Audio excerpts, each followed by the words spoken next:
Halo teman-teman, perkenalkan nama saya Rahmat Gilang Rosadi. Di sini saya akan mempresentasikan tentang ragam, laras, dan variasi bahasa. Yang pertama, ragam bahasa. Ragam bahasa adalah variasi bahasa yang terbentuk karena pemakaian bahasa. Pemakaian bahasa itu dibedakan berdasarkan media yang digunakan, topik pembicaraan, dan sikap pembicaranya. Berdasarkan cara penyampaiannya, ragam bahasa dapat dipilah menjadi ragam bahasa lisan dan ragam bahasa tulis. Sedangkan berdasarkan situasi pemakaiannya, ragam bahasa terdiri atas 3 jenis, yaitu ragam bahasa formal, ragam bahasa semi-formal, dan ragam bahasa non-formal. Kemudian untuk berdasarkan isinya, ragam bahasa dapat dirinci menjadi ragam bahasa ilmiah, semi-ilmiah, dan non-ilmiah. Selanjutnya yaitu laras bahasa. Laras bahasa adalah kesesuaian antara bahasa dan fungsi pemakaiannya. Laras bahasa juga dikenal dengan gaya atau style. Pemakaian bahasa kalangan kedokteran tentu berbeda dengan pemakaian bahasa teknisi bangunan. Berdasarkan fungsi penggunaannya, laras bahasa dapat dipilah menjadi laras biasa atau laras umum, laras akademik atau laras ilmiah, laras perniagaan, laras perundangan, laras sastra, laras iklan, dan lain sebagainya. Yang pertama, laras biasa atau laras umum. Laras bahasa umum adalah laras bahasa yang dipergunakan dalam situasi keseharian atau situasi umum. Kosakata, istilah, dan bentuk-bentuk gramatika yang digunakan tidaklah bersifat khusus dan mereferensi bidang-bidang ilmu tertentu. Kemudian laras perniagaan. Laras jenis ini digunakan dalam bidang perniagaan. Gaya bahasa yang digunakan biasanya bersifat membujuk dan mempromosikan barang yang dijual. Istilah yang digunakan juga khas istilah perniagaan. Kata-kata seperti laba, untung, komoditas, jual beli, pelanggan, dan sebagainya menjadi kosakata umum pada laras ini. Selanjutnya yaitu laras akademik. Laras akademik dipilah dalam beberapa jenis berdasarkan ilmu yang melatar belakanginya. Jenis laras akademik misalnya laras bahasa sains, laras ekonomi, laras sastra, laras pendidikan, laras kedokteran, dan lain sebagainya. Laras akademik memiliki ciri-ciri khusus dengan kehadiran istilah-istilah khusus dan kosakata akademik yang berkaitan dengan bidang akademik yang disampaikannya. Kemudian untuk laras undang-undang. Laras undang-undang merupakan salah satu laras ilmiah. Kosakata dan istilah yang digunakan pada laras ini sangat khas. Kalimat dan ungkapan yang dipakai juga berbeda dengan laras bahasa lainnya. Laras undang-undang yang digunakan di Indonesia masih banyak yang mengadopsi bahasa Belanda, karena undang-undang di negara kita merupakan peninggalan penjajahan Belanda. Selanjutnya laras media massa.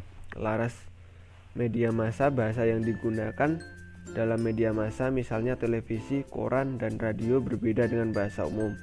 Kalimat yang digunakan dalam media massa pada umumnya bersifat informatif, artinya memberikan informasi kepada para pembaca atau pendengarnya secara efektif dan efisien.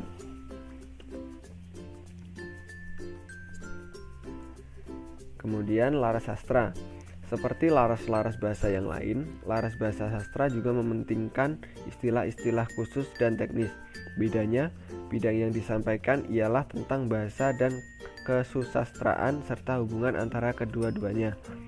Bahasa sastra berbeda dengan bahasa umum.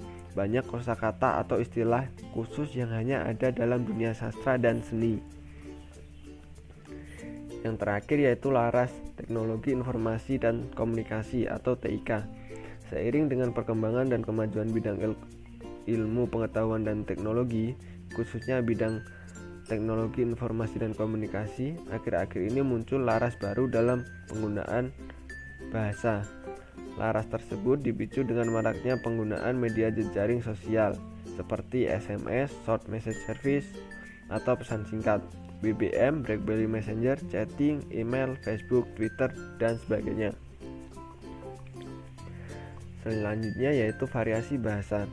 Variasi bahasa terjadi karena adanya interaksi sosial yang dilakukan oleh masyarakat atau kelompok yang sangat beragam. Variasi bahasa juga disebabkan penuturnya yang tidak homogen.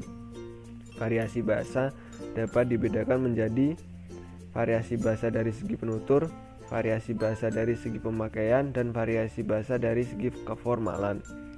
Variasi bahasa dari segi keformalan ada beberapa jenis, yaitu variasi bahasa beku, variasi resmi, variasi usaha, variasi santai, variasi akrab, dan variasi berdasarkan sarana komunikasi yang digunakan.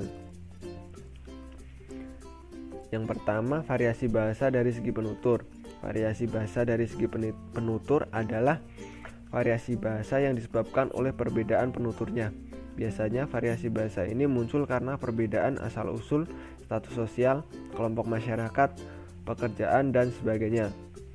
Bahasa Indonesia yang dipakai oleh Pak Rudi, seorang dokter yang berasal dari Kawanua, berbeda dengan bahasa Indonesia Pak Ruslan, seorang dokter dari Batak.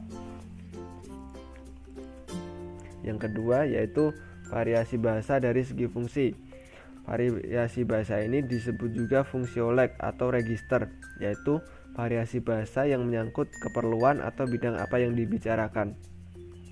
Misalnya variasi bahasa pada bidang jurnalistik, militer, pertanian, perdagangan, pendidikan, dan sebagainya.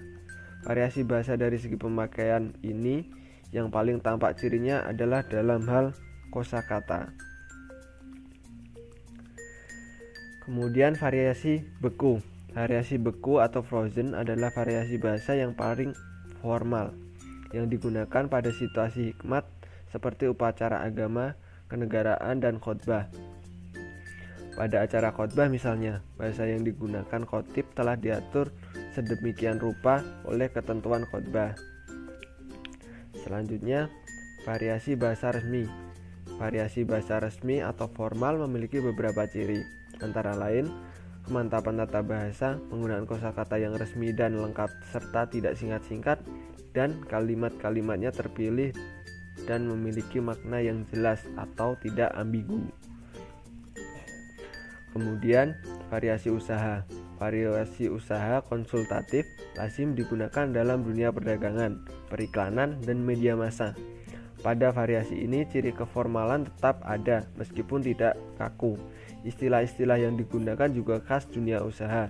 Yang terpenting pada variasi ini adalah adanya efektivitas dan efisiensi dalam menggunakan kata dan kalimat dan mementingkan pesan atau makna. Terima kasih, demikian presentasi dari saya mengenai ragam, laras, dan variasi bahasa. Semoga bermanfaat. Wassalamualaikum warahmatullahi wabarakatuh.